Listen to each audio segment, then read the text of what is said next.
आइए आज हम किरात अर्जुनियम का श्लोक 9, क्योंकि 8 तक हम पढ़ चुके हैं, इसका वाचन भी कर चुके हैं और मैं एक वीडियो बनाया हूं जिसमें किरात अर्जुनियम का संपूर्ण वाचन है। आप वाचन कर लीजिए और मैं तो कहता हूं कि आप प्रतिदिन वाचन कीजिए। देखिए, वाचन से आप अच्छा जब इसे गा लेंगे तो आपको श्लोक याद हो जाएगा, फिर आप अर्थ बिल्कुल आसानी पूर्वक समझ जाएंगे।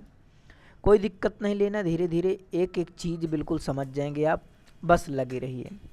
तो आइए आपको बताता हूँ, पहले इसका वाचन करा देता हूँ कि कृतारि षड्वर गजैन मानवीम् अगम्य रूपां पदवीं प्रपेत्सुना बिभजनक्तन्दिवमस्तितन्द्रिणा वितन्नते तेन नयेन पौरुषम।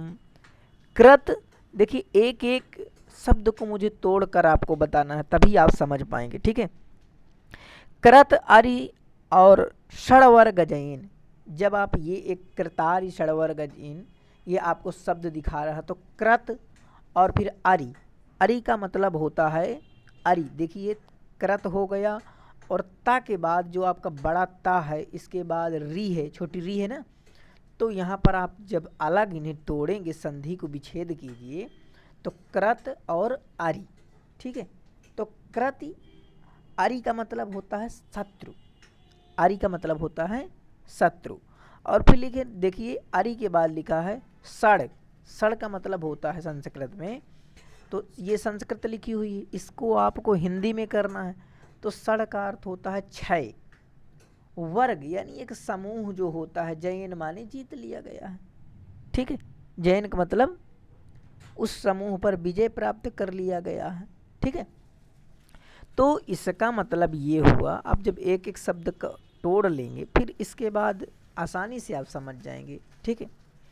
और मानवीम का मतलब होता है मनु के द्वारा उपदिष्ट। और मनु जो है, मनु के द्वारा क्या उपदिष्ट है, मनु जो है 6 शत्रुओं के बारे में बताते हैं, जैसे कि कृतारि षड्वर गजैन मानवीम। तो वो 6 शत्रु क्या हैं आप जानिए। देखिए 6 शत्रु हैं आपके काम क्रोध, ध्यान देकर सुनिए और याद कर लीजिए, लिख भी लीजिए। काम, क्रोध, लोभ, मोह, मद एवं मात्सर्य, ये 6 शत्रु हैं।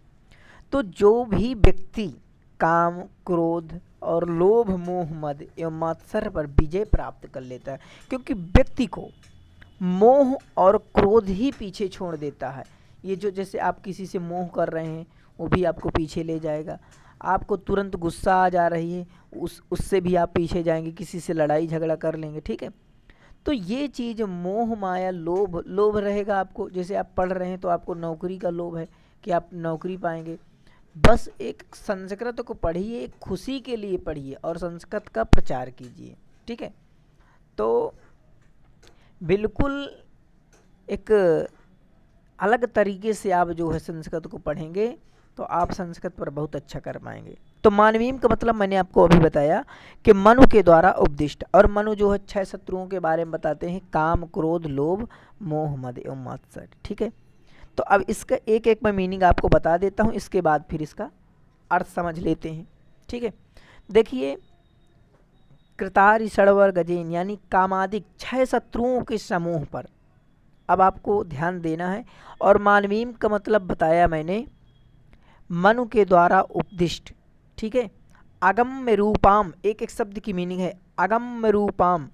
अगम्य रूपाम का मतलब होता है दुष्स्वरूप वाली, दुष्प्राप स्वरूप वाली, ठीक है।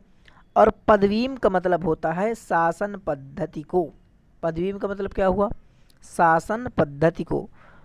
प्रपित्सुना, प्रपित्सुना है ना, तो प्रपित्सुना का मतलब है प्राप्त करने की इच्छा वाले। किसकी इच्छा वाले, प्राप्त करने की इच्छा वाले। तो अब इसका अर्थ क्या हुआ कि कृतारि षड्वर गजैन यानी कामादिक 6 शत्रुओं के समूह को, आरिवानी क्या होता है, शत्रुओं के समूह को जीत लेने वाले तथा मनु द्वारा उपदिष्ट प्राप्त स्वरूप वाली शासन पद्धति को प्राप्त करने के इच्छुक आलस्य रहित। अब देखिए यहाँ विभज्य तंद्योमस्त तंद्रिणा अभितन्नते तेन नयेन पौरुषम। विभज्य का मतलब होता है, विभज्य का मतलब होता है विभक्त करके, ठीक है। क्या होता है विभज्य।